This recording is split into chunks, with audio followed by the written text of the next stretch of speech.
Halo adik-adik, selamat berjumpa kembali dan salam sehat bagi kita semua.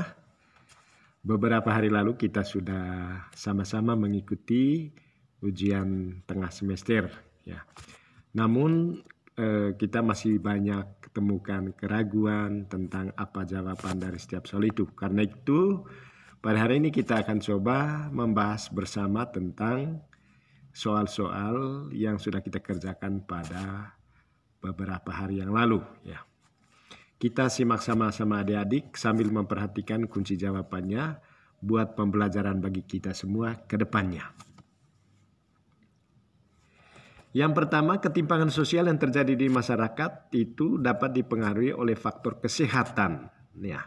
Yang menunjukkan faktor pendukung munculnya ketimpangan sosial dilihat dari faktor kesehatan itu kira-kira mana, ya. Kita lihat itu.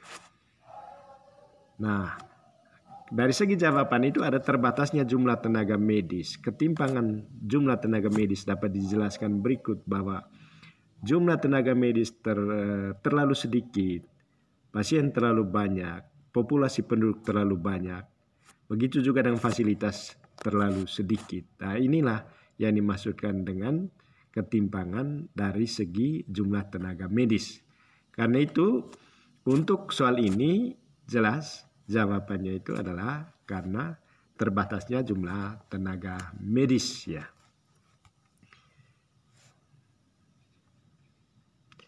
Yang kedua, sejalan dengan perkembangan tata kota, ketimpangan di masyarakat juga bisa terjadi dalam bentuk apa? Ada pengembangan kota, tetapi dampak dari pengembangan kota itu ya sekian, ya. Maka jawabannya itu adalah munculnya pemukiman kumuh. Di satu sisi ada pembangunan kota yang megah, tetapi di sisi lain itu ada yang menjadi korban, yaitu munculnya perkampungan atau pemukiman yang kumuh. Ya, jadi begitu adik-adik. Lalu yang berikut yang menjadi dampak dari kemiskinan ini, kecuali apa? Hampir semua jawaban B, C, D, dan E itu ada hubungannya dengan kemiskinan, tetapi itu yang menjadi pengecualian itu adalah kuli bangunan. Nah, kuli bangunan itu sebuah profesi, ya. Jadi kuli bangunan itu bukan dampak dari kemiskinan, ya, melainkan sebagai salah satu profesi, ya. Justru menjadi kuli bangunan itu sendiri itu bisa mengurangi terjadinya tingkat kemiskinan, ya. Yang berikut, tantangan terbesar dari globalisasi yang dirasakan oleh masyarakat di negara yang sedang berkembang seperti kita Indonesia ini apa? Lebih-lebih di bidang ekonomi. Itu disebabkan oleh apa?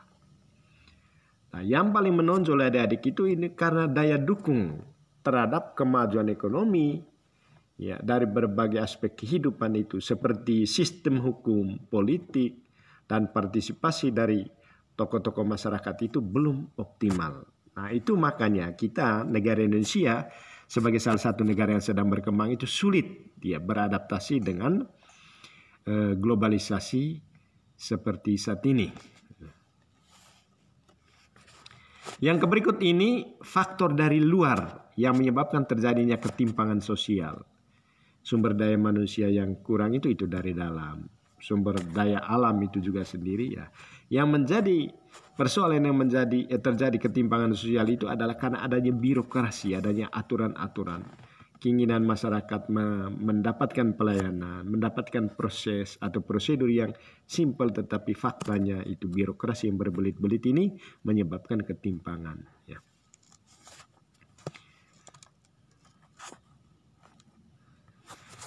Yang berikut, masa ketimpangan sosial yang terjadi di masyarakat dipengaruhi oleh beberapa faktor. Ya, salah satu yang mempengaruhi adalah kondisi demografi. Ya, terkait dengan letak wilayah Indonesia yang berbeda-beda ini kira-kira apa yang dimaksudkan dengan komposisi penduduk? Wilayah Indonesia yang terlalu luas, komposisi penduduknya terlalu padat, ya, kira-kira apa kaitannya dengan demografi? Nah, salah satu aspek dari demografi ini adalah kelahiran. Kalau kelahiran terlalu tinggi, maka begitu padatnya penduduk di suatu negara, ya lebih-lebih kita Indonesia, ya. Maka aspek demografi terkait dengan komposisi penduduk di sini adalah persebaran penduduk. Ya, itu adik-adik simak baik-baik ya. Lalu yang berikut yang ketujuh itu etnosentrisme. Ini menjadi kata kunci di sini. Ini bisa merupakan suatu kecenderungan yang menganggap cara hidup sendiri sebagai dasar penilaian terhadap cara hidup orang lain. Jadi budaya kita sendiri, suku kita sendiri lebih kokoh, lebih kuat dibandingkan dengan yang lain. Contoh masalah yang diakibatkan oleh ketimpangan sosial ini berkaitan dengan apa? Ya, etnosentrisme. Dari kata etnik, etnis. Ya, ini ketimpangan bisa disebabkan oleh itu karena kebudayaan suatu daerah. Jadi ada yang mendominasi, ada yang merasa itu super, dan ada yang merasa direndahkan. Inilah yang dimaksudkan dengan etnosentrisme. Jadi kebudayaan suatu daerah itu juga bisa menjadi faktor penyebab terjadinya masalah ketimpangan dari aspek budaya. Selanjutnya kita lihat nomor 8. Berikut ini adalah contoh ketimpangan sosial yang nyata yang ada di Indonesia. Ini tidak susah dihafal. Kita langsung lihat ke jawaban yang ke C itu adik-adik. Adanya perbedaan mencolok antara miskin dengan kaya. Jadi miskin semakin miskin, kaya semakin kaya. Dan ini yang menjadi salah satu contoh konkret yang nyata di tengah masyarakat soal ketimpangan dari segi ekonomi, dari segi penghasilan. Ada yang kaya, setiap kayanya minta ampun, ada yang miskinnya susah setengah mati. Lalu yang berikut salah satu peristiwa ini yang termasuk ketimpangan gender. Gender ini terkait dengan jenis kelamin, ya, laki dan perempuan. Ya. Seorang ibu mengurus anaknya yang cacat. Seorang ibu yang mengurung anaknya yang cacat. Ini bukan apa, tapi ini perilaku menyimpang. Tapi ketimpangannya di sini itu ada yang dimasukkan itu adalah D itu adik-adik. Jadi bagaimana seorang ibu di satu sisi mengurus rumah tangganya, mengurus suami, mengurus anaknya. Di sisi lain juga ada itu pelayanan sebagai aparat sipil negara atau PNS. Ya. Jadi ketimpangan yang terjadi itu bisa muncul itu karena satu sisi ini seorang ibu melayani rumah tangganya, lalu satu sisi melayani masyarakat sebagai anggota PNS. Ya. Dan yang terakhir kita lihat di sini berdasarkan pernyataan di atas yang menjadi faktor penyebab munculnya diskriminasi. Ya, kata diskriminasi ini adalah perbedaan perlakuan, ya, yang menyebabkan salah satu komponen masyarakat ini menjadi tertekan, ya, menjadi inferior, menjadi tersakiti, terkucilkan.